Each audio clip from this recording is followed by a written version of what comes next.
रविवार को कांग्रेस ने राहुल गांधी के नेतृत्व में भारत जोड़ो न्याय यात्रा की शुरुआत कर दी है, लेकिन दिन भर जो हुआ उसकी चर्चा सियासी गलियारों में तेजी से चल रही है। कांग्रेस मणिपुर में यात्रा शुरू करने जा रही थी। राहुल समेत कई नेता मणिपुर पहुंचे भी नहीं थे और खबर आ गई कि महाराष्ट्र में कांग्रेस को तगड़ा झटका लगा।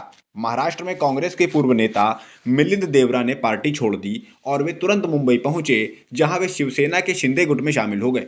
उन्हें खुद सीएम शिंदे ने पार्टी की सदस्यता दिलाई। शिवसेना के शिंदे गुट में शामिल होने के बाद उन्होंने कहा कि मेरे पिताजी जिस कांग्रेस में शामिल हुए थे उसमें और आज की कांग्रेस में बहुत अंतर आ गया। उन्होंने कहा कि कांग्रेस का एक ही उद्देश्य है कि पीएम मोदी जो कहते हैं, जो करते हैं, उसके खिलाफ बोलना। उन्होंने कहा कि वे नकारात्मक राजनीति में विश्वास नहीं करते। बहरहाल उनके जाने के बाद कांग्रेस नेता जयराम रमेश ने पीएम मोदी पर निशाना साधा। उन्होंने इस्तीफे की टाइमिंग पर सवाल उठाते हुए कहा कि देवरा के पार्टी छोड़ने का समय प्रधानमंत्री नरेंद्र मोदी ने तय किया है। न्यूज एजेंसी पीटीआई से बात करते हुए उन्होंने कहा कि मिलिंद तो एक कठपुतली हैं। हर जगह मीडिया में भारत जोड़ो न्याय यात्रा से जुड़ी खबरें हैं। प्रधानमंत्री तो हेडलाइंस मैनेजमेंट के गुरु हैं। उन्होंने एक हेडलाइन बना दिया कि मिलिंद देवरा ने कांग्रेस छोड़ दी है। जयराम ने कहा कि उनके इस्तीफे का पार्टी पर कोई असर होने वाला नहीं है। एक मिलिंद देवरा जाता है तो लाखों मिलिंद देवरा पार्टी में रहते हैं, जो पार्टी की विचारधारा, इसके संगठन में विश्वास रखते हैं। वहीं दूसरी ओर मणिपुर में कांग्रेस की भारत जोड़ो न्याय यात्रा की शुरुआत हो गई है। घने कोहरे की वजह से राहुल की फ्लाइट लेट हो गई थी, जिसकी वजह से यह यात्रा अपने तय समय से करीब 4 घंटे देरी से शुरू हुई और शाम को ये यात्रा राजधानी इम्फाल पहुंच गई। बीच में राहुल एक टी स्टॉल में भी रुके थे, जहां उन्होंने लोगों से मुलाकात भी की। यात्रा शुरू करने से पहले कांग्रेस ने मणिपुर के थौबल में एक जनसभा को संबोधित किया था। हालांकि राहुल या खड़गे ने अपने भाषण में मिलिंद देवरा के इस्तीफे की चर्चा नहीं की। दोनों ही नेताओं ने पीएम मोदी के मणिपुर न आने पर सवाल उठाए। साथ ही कई मुद्दों को लेकर मोदी सरकार को जमकर घेरा। हम ज्यादा बोलना नहीं चाहते हैं, हम आपको अपनी मन की बात नहीं बताना चाहते हैं, हम आपकी मन की बात सुनना चाहते हैं, आपका दर्द समझना चाहते हैं और आपके साथ हिंदुस्तान का अगला जो विजन होगा, हिंसा का नहीं,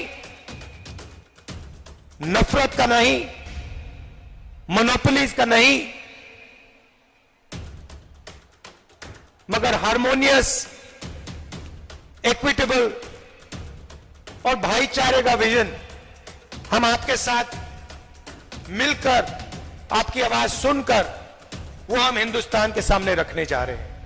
मणिपुर को मोदी जी आते हैं वोट पूछने के लिए, लेकिन जब मोदी जी यहाँ के लोग मुसीबत में हैं तो उस वक्त इधर मुंह पे वो समंदर के ऊपर शहर करते फिरते हैं और बैठे जगह जप करते बैठते हैं, राम राम राम राम। अरे भाई, मुख में राम बगल में छुरी, ये मत करो जनता के साथ।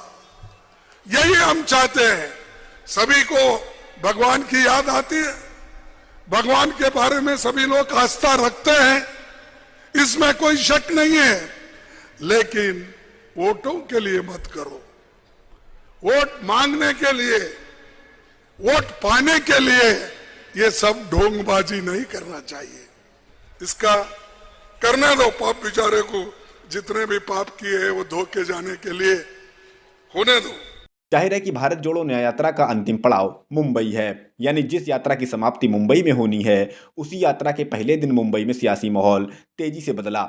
यानी मणिपुर से मुंबई तक सियासी माहौल गर्मा चुका है। देखना दिलचस्प होगा कि आगे आने वाले दिनों में देश की राजनीति किस ओर करवट लेती है।